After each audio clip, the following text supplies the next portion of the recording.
Olá, sou Rafael Gregorato e hoje eu trago a terceira parte da nossa série Como Focar, que fala sobre as distrações que temos na vida. Se você não assistiu a primeira parte e a segunda parte, então vai lá no nosso canal do YouTube, vai lá no nosso feed do Instagram e assista. A primeira parte fala sobre as distrações que temos no dia a dia e muitas vezes não percebemos. Distrações no trabalho, distrações no dia corriqueiro. E na segunda parte, falamos sobre distrações que nos tiram do foco, muitas vezes, do nosso convívio familiar.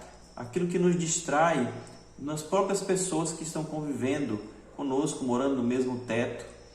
Então, confere lá esses dois vídeos, essas duas partes, estão muito bons. Agora, na terceira parte, nós vamos falar sobre distrações que são muito escancaradas, distrações que nós escolhemos fazer, escolhemos nos distrair. Então, que distrações seriam essas? Lá em Lucas 21, 34, Jesus fala assim: tenham cuidado para que os seus corações não fiquem carregados de libertinagem, bebedeira e ansiedades da vida, e aquele dia venha sobre vocês inesperadamente. Então, Jesus aqui, nesse momento, ele está com seus discípulos no templo, passando ensinamentos. E ele relata aqui alguns tipos de distrações que muitas vezes escolhemos, que são libertinagem, bebedeira e ansiedades da vida. Então, hoje temos muito mais distrações do que essas. Temos distrações como festas, como uma viagem de turismo, como os shows que vamos. E quando escolhemos essas distrações e vamos até lá, por exemplo, você vai a um show. Às vezes você vai num show que dura 3, 4, 5 horas, paga caro a entrada, fica num lugar desconfortável, às vezes toma chuva, às vezes no sol. E dali naquele show, quando você vai embora, o que é que você levou para a tua vida? O que é que aquilo te construiu? Muitas vezes a gente faz uma viagem de turismo e passamos por tantos lugares, conhecemos tantos lugares, tantas pessoas, mas qual era o propósito real dessa viagem? Quando você volta, ela só é uma lembrança? O que aquela viagem realmente construiu para você? O que ela trouxe de benefício para toda a sua vida?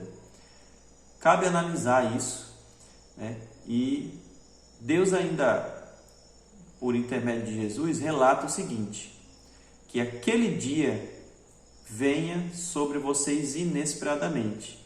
Então Jesus ele fala para que nós tenhamos cuidado para que quando esse dia, o dia da distração, que é uma distração que nós vamos escolher, quando esse dia vier, nós tenhamos cuidado.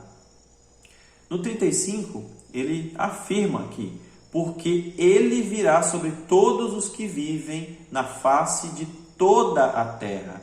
Então Jesus ele reafirma no 34 e no 35 que o dia ruim, o dia da distração, o dia mau virá, e no 35 ele reafirma que virá sobre todos os que vivem sobre a face da terra.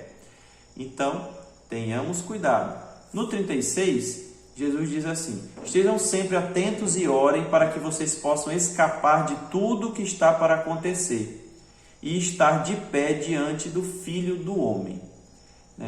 Então, no 36, Jesus fala que quando o dia ruim vier, estejamos atentos, devemos orar, devemos estar conectados com o Senhor para que nós não nos distraímos no dia mau, e para que nós estejamos de pé, sempre de pé. Muitas vezes, as distrações que nós escolhemos, por exemplo, você sai para um bar e vai beber. Você bebe até seu corpo não aguentar mais e você cai. E aí chega o Filho do Homem, e ele quer te ajudar, mas você está caído. Você não está de pé porque você não suportou. Aquela distração foi tão forte que ela te derrubou. E muitas vezes as distrações que nós escolhemos, elas são muito fortes, nós excedemos o limite e ela acaba nos derrubando. Então, cuidado com as distrações que você escolhe ter, com o tempo que você escolhe passar distraído, com as atitudes que você toma para se distrair de propósito. O que essas distrações estão construindo na sua vida? O que realmente elas estão fazendo? Ore mais, busque ao Senhor, fique conectado com a palavra de Deus, que você aprenda a se distrair menos, que essa palavra venha a elucidar, a te mostrar que é possível você mesmo, em uma viagem de férias ou a um show, você ter um propósito, você não se distrair, você aprender. Que Deus te abençoe, um forte abraço.